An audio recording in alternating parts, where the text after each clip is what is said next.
اس کے علاوہ یہ بات بھی یاد رکھو کہ تم اسی جگہ سے روانہ ہو جہاں سے عام لوگ روانہ ہوتے ہیں، اور اللہ سے مغفرت مانگو، بے شک اللہ بہت بخشنے والا ہے، بڑا مہربان ہے۔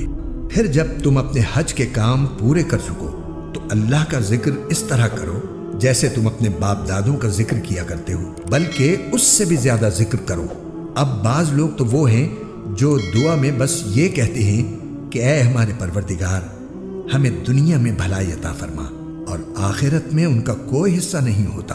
اور انہی میں سے وہ بھی ہیں جو یہ کہتے ہیں کہ اے ہمارے پروردگار، ہمیں دنیا میں بھی بھلائی عطا فرما اور آخرت میں بھی بھلائی، اور ہمیں دوزخ کے عذاب سے بچا لے۔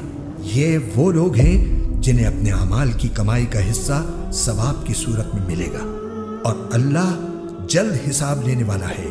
اور اللہ کو گنتی کے ان چند دنوں میں جب تم منی میں مقیم ہو یاد کرتے رہو۔ پھر جو شخص 2 ہی دن میں جلدی چلا جائے اس پر بھی کوئی گناہ نہیں ہے، اور جو شخص 1 دن بعد میں جائے اس پر بھی کوئی گناہ نہیں۔